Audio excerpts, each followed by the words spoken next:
Senhor esteja convosco.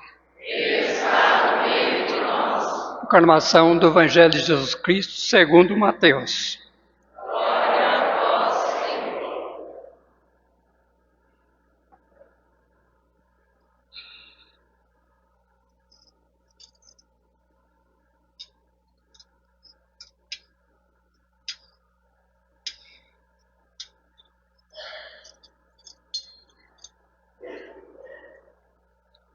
Depois que os magos partiram, o anjo do Senhor apareceu em sonho a José. Ele disse: Levanta-te, pega o menino e sua mãe e foge para o Egito. Fica lá até que eu te avise, porque Herodes vai procurar o menino para matá-lo. José levantou-se de noite, pegou o menino e sua mãe e partiu para o Egito. Ali ficou até a morte de Herodes, para se cumprir o que o Senhor havia dito pelo profeta. Do Egito chamei o meu filho. Quando Herodes morreu, o anjo do Senhor apareceu em sonho a José, no Egito. Ele disse: Levanta-te e pega o menino e sua mãe, e volte para a terra de Israel, pois aqueles que procuravam matar o menino já estão mortos. José levantou-se, pegou o menino e sua mãe e entrou na terra de Israel. Mas quando soube que lá reinava na Judéia, no lugar do seu pai Herodes, teve medo de ir para lá. Por isso, depois de receber um aviso em sonho, José retirou-se para a região da Galileia e foi morar numa cidade chamada Nazaré. Isso aconteceu para se cumprir o que foi dito pelos profetas. Ele era chamado Nazareno. Palavra da salvação. Glória a vós, Senhor.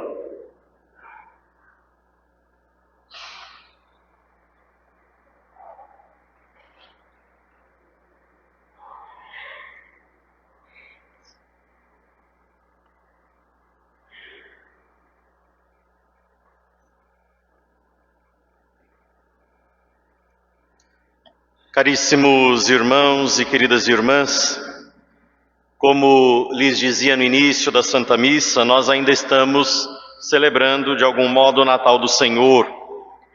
E ao olharmos para o mistério do presépio, para o mistério da encarnação do Verbo de Deus entre nós, nós reconhecemos que Deus quis vir ao nosso encontro através de uma família.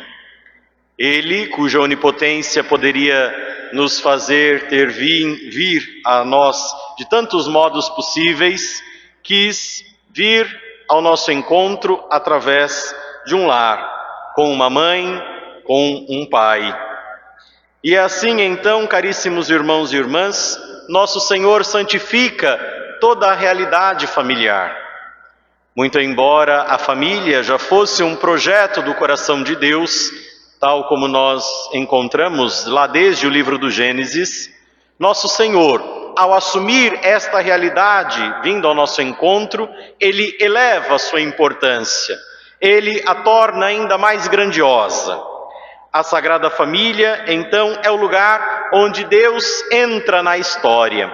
E de algum modo nós já vemos aí prenunciada a missão da família, trazer sempre Deus para o meio da humanidade. Cada um de nós que somos família, temos esta missão, nos convertendo a Jesus, fazer com que Deus se torne sempre mais presente em nosso mundo.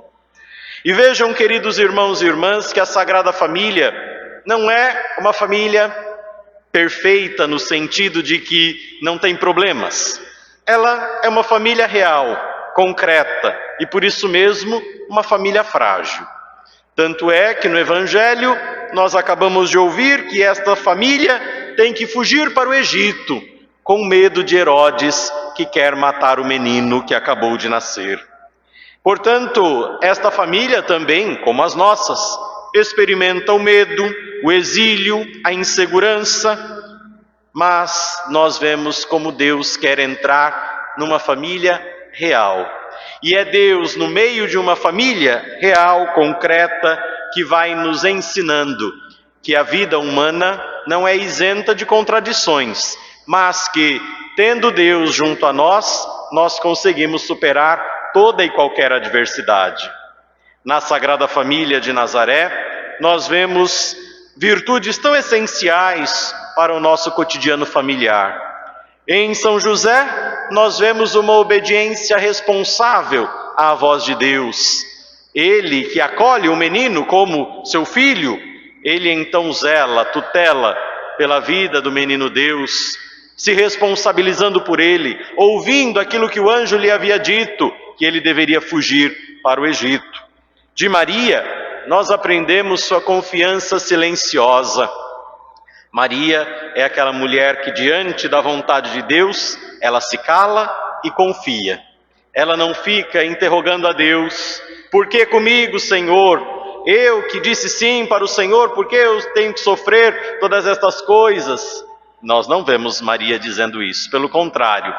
Ela se cala e, acima de tudo, confia. Ela se entrega. Ela sabe que está nas mãos de Deus, e estar nas mãos de Deus é sempre o melhor lugar. E Jesus, esta vida protegida no seio da Sagrada Família. Amados irmãos e irmãs, a Família, melhor dizendo, ela sempre esteve no coração de Deus. Já lá no livro do Gênesis, nós ouvimos, tão logo após a criação, o Senhor dizendo que o homem deveria deixar pai e mãe, se unir à sua esposa, e os dois seriam uma só carne. E o Senhor ainda dizia mais: cresçam, multiplicai-vos. Deste modo, caríssimos irmãos e irmãs, a família não é uma invenção social, mas a família está inscrita no projeto originário de Deus. E deste modo, será apenas em Deus que nós vamos poder compreender a realidade familiar. Fora de Deus, nós vamos perder sua identidade mais profunda. E aí vamos, como nós estamos vendo em nossos dias, querer transformar tudo em família, ou querer dizer que a família é apenas um fruto do nosso desejo humano. Hoje, cada dia mais, nós vemos esta mentalidade permear nossa sociedade, muitas vezes até nós vamos abraçando-a sem discernimento. Achar que família é fruto apenas de um desejo afetivo nosso. Então eu gosto de fulano, fulana gosta de mim, isto é família, isto basta. Família, caríssimos irmãos e irmãs, ela é muito maior do que isso.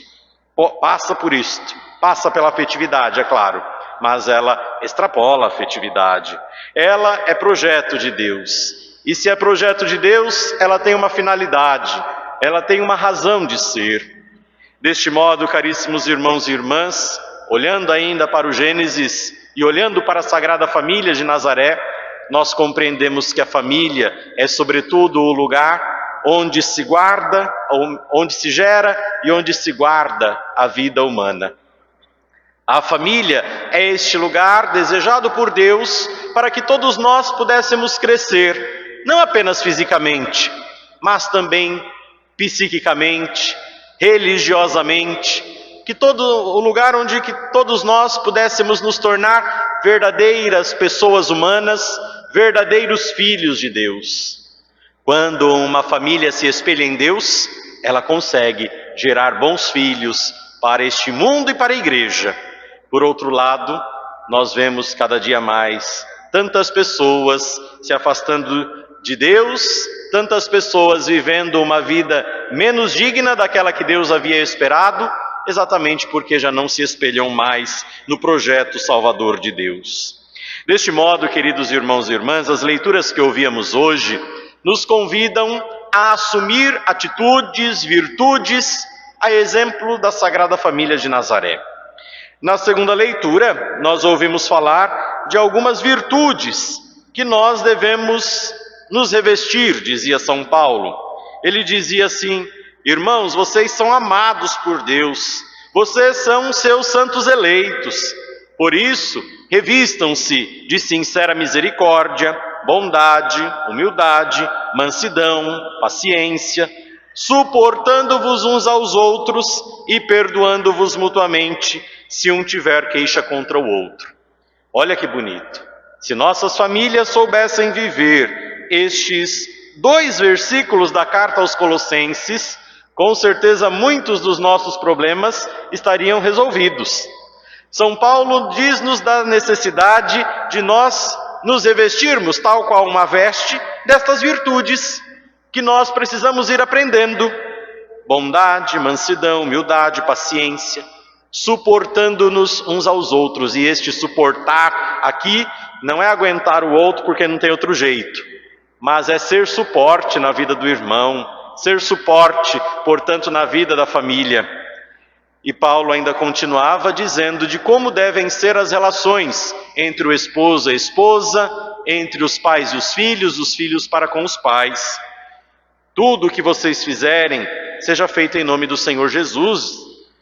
Esposas, sede solícitas para com vossos maridos, como convém no Senhor.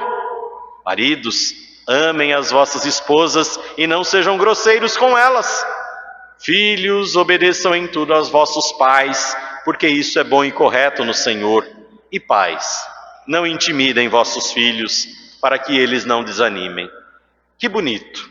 Virtudes, portanto, que precisamos cultivar entre nós, que precisamos nos esforçar para possuí-las, para que assim nossas famílias sejam cada vez mais imagem daquela Sagrada Família de Nazaré. Eu dizia que a família tem por primeira função gerar e guardar a vida, mas é também dever da família educar integralmente, educar os filhos. Aliás, já no dia do casamento, a terceira pergunta que se faz àqueles noivos é exatamente essa: vocês estão dispostos a acolher e a educar os filhos que Deus quiser confiá-los na lei de Cristo e da Igreja? Ou seja, é tarefa da família não apenas a instrução, como nós vemos hoje tantos pais preocupados com a melhor educação dos seus filhos nas melhores escolas, mas nem sempre preocupados com a formação do coração, com a formação para os valores, com a formação para a fé. Amados irmãos e irmãs, o que São Paulo está nos dizendo, e notem que ele fala estas palavras para a família, mas ele diz que tudo deve ser feito em nome do Senhor Jesus. São Paulo está dizendo que a família é como que uma pequena igreja, uma comunidade de irmãos que devem servir a Deus. E por isso que a família, desde o início da igreja, foi chamada de igreja doméstica, porque é lá que nós aprendemos os valores elementares da fé.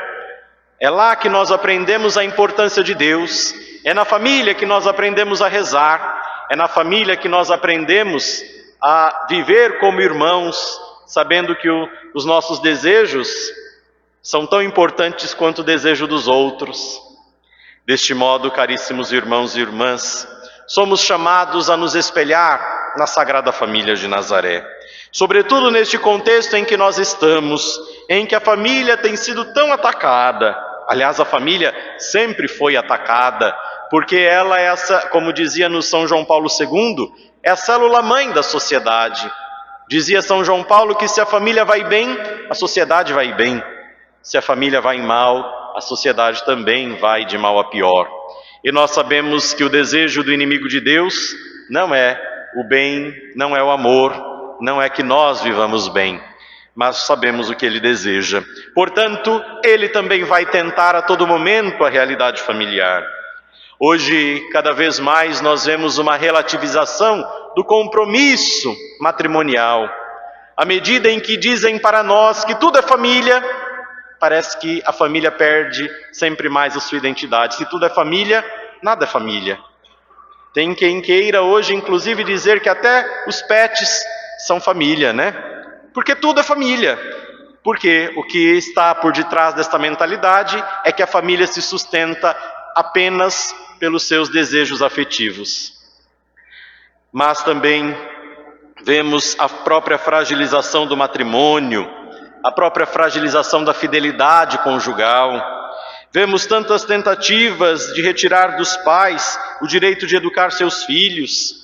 Aquela cultura do descartável que permeia a nossa sociedade, também aplicada às relações familiares, onde só vale aquilo que pode produzir, aquilo que pode nos dar alguma coisa, e na família nós somos chamados a aprender exatamente o inverso. Na família, cada um vale por aquilo que é, não por aquilo que pode nos dar, pode produzir. Ou seja, vemos hoje tantas famílias feridas, tantos pais inseguros, tantos filhos confusos. E então, olhando para a Sagrada Família de Nazaré, uma família não diferente das nossas, com percalços, nós somos chamados à fidelidade. Fidelidade por primeiro a Deus, que nos confiou uma missão enquanto família. Depois, fidelidade uns aos outros, do esposo para com a esposa, da esposa para com o esposo, de ambos para com os filhos, dos filhos para com os pais. Na primeira leitura nós ouvimos o eclesiástico dizendo exatamente dos pais na velhice, cujos filhos não devem abandoná-los, ainda que eles estejam perdendo a lucidez. Deste modo, amados irmãos e irmãs, confiemos nossas casas à Sagrada Família de Nazaré, peçamos sua proteção, peçamos a cura das nossas relações e, sobretudo, procuremos, ainda que com grau de heroísmo, ser testemunhas do Evangelho da família neste nosso mundo, neste mundo tão cruel em que vivemos. Louvado seja nosso Senhor Jesus Cristo.